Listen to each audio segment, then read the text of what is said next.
Assalamualaikum warahmatullahi wabarakatuh. Selamat datang di perkuliahan program linear. Ya, ini adalah pertemuan yang kedua dari perkuliahan ini karena pada pertemuan sebelumnya kita sudah melalui pengantar perkuliahan dan saya sudah membagikan PowerPoint yang berisi pengantar mata kuliah ini. Kali ini kita akan mulai masuk ke materi inti. Ya, sebelumnya kalian pasti sudah membaca dan mencermati isi dari PowerPoint atau slide yang sudah saya bagikan pada pertemuan sebelumnya. Kali ini kita review dulu tentang PowerPoint yang sebelumnya sudah saya share ya. Jadi ini masih bagian materi awal, tapi nanti kita akan segera masuk ke materi inti. Ya, program linear ya, ini sudah pernah dipelajari di tingkat sekolah menengah atas atau menengah kejuruan atau yang sederajat ya. Ya, apabila kalian masih ingat ya, ini hampir sama materinya ya, atau materi yang pada saat kalian pelajari pada saat di sekolah menengah itu juga merupakan bagian dari perkuliahan materi ini gitu ya. Ya, ini adalah contoh kasus dari pemrograman linear ya. Ya, biasanya kalau program linear itu soalnya panjang, jawabannya juga panjang. Dan biasanya yang dibahas di soal-soal yang ada di sekolah menengah adalah soal-soal cerita ya, teman-teman. Ya, ini adalah contoh dari kasus pemrograman linear ya. Di sini pertanyaannya adalah tentukan banyaknya produk yang harus dibuat oleh perusahaan agar memperoleh keuntungan maksimum. Nah, ini yang menjadi kata kuncinya. Ya, jadi kasus pemrograman linear ini erat kaitannya untuk memecahkan persoalan maksimasi atau minimasi gitu ya. Nah, ini adalah contoh yang maksimasi.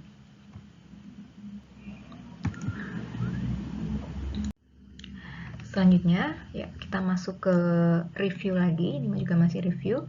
Jadi program linear itu apa sih sebenarnya? Program linear ini merupakan suatu model umum yang dapat digunakan dalam pemecahan masalah pengalokasian sumber-sumber yang terbatas secara optimal. Ya, jadi nanti nilai yang dicari adalah nilai yang optimal dan kasusnya bisa maksimum, bisa minimum. Jadi optimal itu bisa maksimum, bisa minimum gitu ya. Masalah tersebut timbul apabila seseorang diharuskan untuk memilih atau menentukan tingkat setiap kegiatan yang akan dilakukannya, di mana masing-masing kegiatan membutuhkan sumber yang sama, sedangkan jumlahnya terbatas. Jadi gimana sih caranya kita mendapatkan hasil yang optimal dengan sumber daya yang terbatas gitu ya. Jadi gampangnya itu seperti itu, mudahnya seperti itu gitu. Jadi gimana kita dapat hal yang optimal dengan hal yang terbatas gitu. Ya, contohnya adalah masalah alokasi fasilitas produksi, alokasi SDM, penjadwalan produksi, sistem distribusi, dan sebagainya. Kalau istilah program sendiri yaitu berarti memilih serangkaian tindakan atau perencanaan untuk memecahkan masalah dalam membantu mengambil keputusan. Ya, jadi nanti ada serangkaian perencanaan yang nanti dipakai untuk membantu memecahkan masalah. Sedangkan linear di sini itu artinya seluruh fungsi matematis yang akan digunakan dalam model adalah fungsi linear. Jadi kalau program linear otomatis fungsi-fungsinya adalah fungsi linear semua ya. Dan apabila digambar itu juga bentuknya merupakan garis lurus. Itu jadi tidak ada fungsi kuadrat atau fungsi yang lainnya begitu ya. Jenis fungsi kan banyak sekali, tapi untuk khusus program linear berarti nanti fungsi yang berkaitan dengan program linear adalah hanya fungsi linear. Kemudian ini adalah komponen pembentuk model program linear ya. Ya, di referensi lain mungkin ada beberapa perbedaan istilah, tapi sebenarnya hal tersebut adalah sama ya. Yang pertama, komponen yang pertama adalah fungsi tujuan. Ada yang menyebut ini sebagai fungsi sasaran ya. Fungsi tujuan, ada juga yang menyebutnya sebagai fungsi sasaran ya.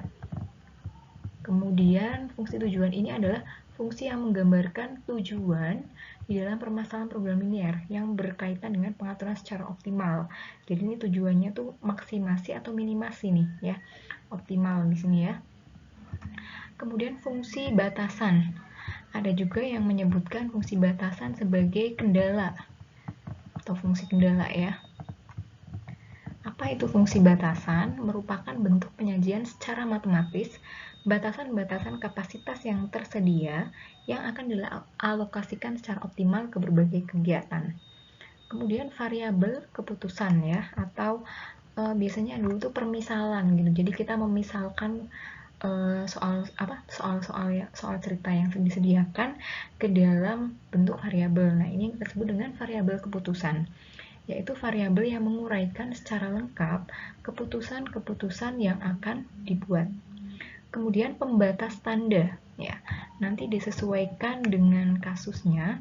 Pembatas tanda merupakan pembatas yang menjelaskan apakah variabel keputusannya diasumsikan hanya berharga non negatif atau hanya boleh positif atau negatif ya. Non negatif artinya 0 itu boleh ya. Ya, non negatif pokoknya yang penting nggak negatif, berarti 0 boleh. Tapi kalau hanya boleh positif, berarti 0 tidak boleh. Ya, kalau negatif berarti adalah bilangan yang negatif, gitu. Ya, selanjutnya, program linear sendiri menggunakan model matematis yang menjelaskan persoalan yang dihadapinya. Ya, ini adalah langkah-langkah dalam menyelesaikan masalah menggunakan program linear. Yang pertama, kita tentukan dulu jenis permasalahan program linear. Jadi dia jenis permasalahan maksimasi atau minimasi nih. Yang kedua adalah mendefinisikan variabel keputusan. Ya, jadi nomor satu itu ibaratnya fungsi tujuan ya. Tujuannya ini apa? Ya, maksimasi atau minimasi. Ya, kemudian yang kedua biasanya permisalan ya. Kalau ini adalah mendefinisikan variabel keputusan atau memodelkan matematika begitu ya, memodelkan soal ke dalam model matematika ya. Variabel dimulai dari variabel keputusan dulu ya. Biasanya kita di sini pakainya adalah x1, x2, x3 dan seterusnya. Kemudian di sini menentukan fungsi tujuan. Jadi kalau yang tadi itu nomor 1 jenis permasalahan program linear, jadi dia jenisnya maksimasi atau minimasi begitu ya. Tapi belum ke fungsi tujuan. Jadi tujuannya dulu, tujuannya maksimasi atau minimasi. Yang kedua kita memisalkan ya, atau mendefinisikan variabel keputusan x1, x2, x3 dan seterusnya. Yang ketiga menentukan fungsi tujuan. Nah, ini udah ada kata-kata fungsi. Berarti nanti dibuat dalam fungsi ya. Tujuannya apa? Kita buat dalam bentuk fungsi. Kemudian menentukan fungsi pembatas atau kendala. Lalu menentukan syarat non negatif. Maksudnya, setiap pengubah keputusan dari kedua jenis permasalahan program linear tidak boleh negatif ya. Harus lebih besar atau sama dengan 0. Kenapa seperti itu? Ya, karena biasanya di sini kasus-kasus dalam program linear adalah kasus-kasus yang kontekstual ya. Dan dia itu lebih ke pengalokasian sumber daya, sehingga bilangan-bilangan yang digunakan atau fungsi-fungsi yang digunakan dia juga bilangan-bilangannya tuh bilangan yang selalu positif gitu. Jadi nanti hasil nilai optimalnya adalah nilai yang positif gitu ya. Jadi tidak boleh negatif, 0 boleh tapi tidak boleh negatif karena itu tadi alasannya.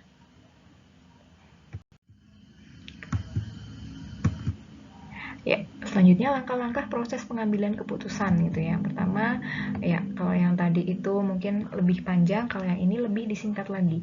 Yang pertama, identifikasi masalah. Yang kedua, identifikasi parameter masalah. Yang ketiga, mencari alternatif keputusan terbaik. Yang keempat, melaksanakan keputusan.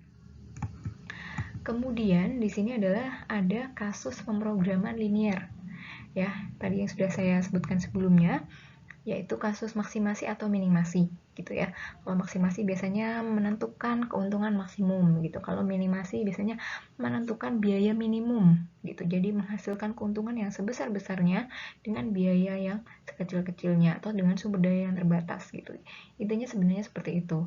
Kemudian kasus khusus pemrograman linear. Ya, ini adalah kasus-kasus khusus yang menggunakan program linear. Yang pertama contohnya adalah model transportasi ya.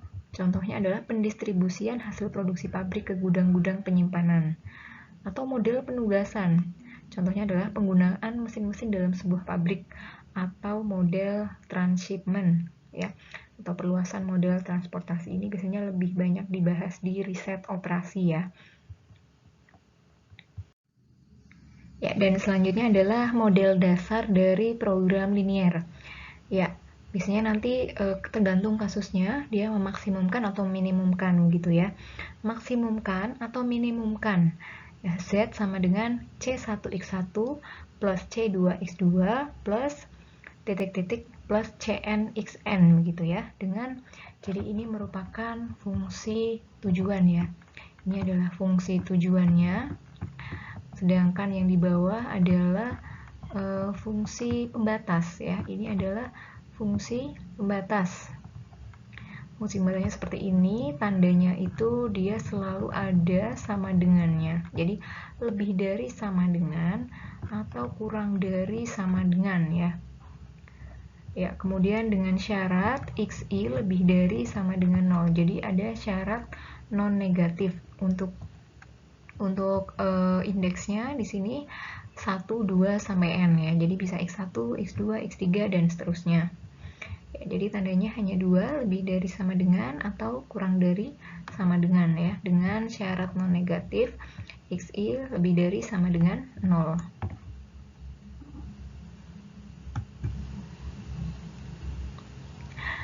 Ya, memenuhi kendala-kendala ya. Ya, terakhir kelihatannya. Gak apa-apa ya, itu yang penting nanti lebih jelas dan lebih terlihat. Selanjutnya adalah contoh pemodelan program linear. Nah, ini sudah kita lihat soalnya sangat panjang, tapi agar kalian tidak terlalu bingung, saya beri tips ya untuk mengerjakan bentuk seperti ini, yaitu langsung fokus ke soalnya gitu. Kita langsung lihat kalimat yang paling bawah. Bagaimana formulasi model dari persoalan di atas? Ya, jadi di sini yang dicari adalah hanya model matematika ya, belum menyelesaikan permasalahan ini. Jadi bagaimana sih modelnya dengan kalimat yang sangat panjang seperti ini? Bagaimana apabila kita modelkan dalam model matematika program linear begitu? Ya. Kita lihat di sini nanti silahkan dibaca berulang-ulang agar kalian bisa lebih memahami maksud dari permasalahan ini tuh seperti apa gitu ya. Nah, dari permasalahan yang sebelumnya sudah ditampilkan, kita bisa menyusun model matematikanya ya atau model program linearnya. Yang pertama adalah ya ini jelas kasus maksimasi ya. Kemudian kita tentukan variabel keputusannya dulu ya. Variabel keputusan yaitu banyaknya mainan yang harus dibuat ya. Jadi banyaknya mainan yang harus dibuat sehingga X1 adalah banyaknya mainan mobil yang harus dibuat. X1 banyaknya mainan mobil yang harus dibuat dan X2 banyaknya mainan motor yang harus dibuat ya. Fungsi tujuannya adalah maksimumkan ya. Di sini belum, karena pertanyaannya adalah keuntungan maksimum dan di sini belum disebutkan berapa keuntungannya, berarti kita harus mencari fungsi keuntungan terlebih dahulu. Ya, keuntungan sendiri adalah pendapatan dikurangi biaya. Sedangkan pendapatannya kita lihat hasilnya adalah 27x1 plus 27x2 ya. Selanjutnya biaya materialnya adalah 10x1 plus 9x2. Biaya tenaga kerja sama dengan 14x1 plus 10x2. Ya, sehingga keuntungannya adalah tinggal kita kurangkan saja fungsi pendapatannya dikurangi fungsi biayanya, sehingga kita dapatkan fungsi keuntungan adalah 3x1 plus 2x2. Sehingga fungsi tujuan Z sama dengan 3x1 plus 2x2.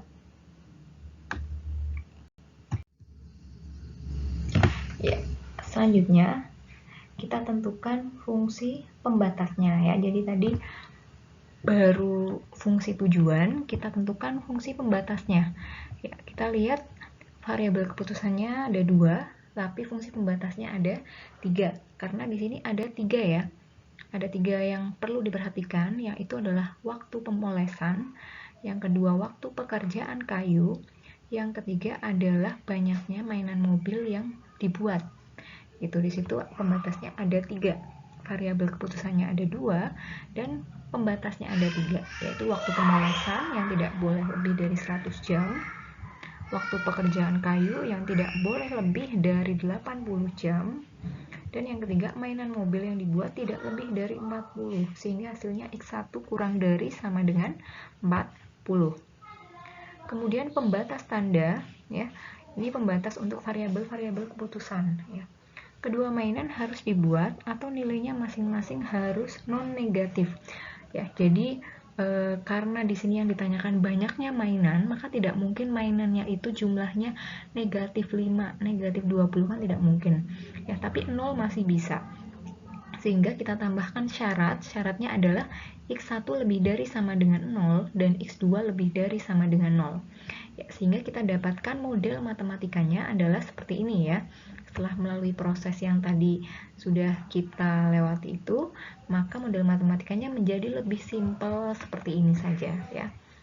Ya, jadi nanti yang tertulis di penyelesaian itu hanya yang seperti ini ya. Yang lain mungkin bisa diurutkan di kertas yang lain. Ya, maksimumkan Z sama dengan 3X1 plus 2X2. Selanjutnya dengan batasannya 2X1 plus X2 kurang dari sama dengan 100. Kemudian disertai X1 plus X2 kurang dari sama dengan 80.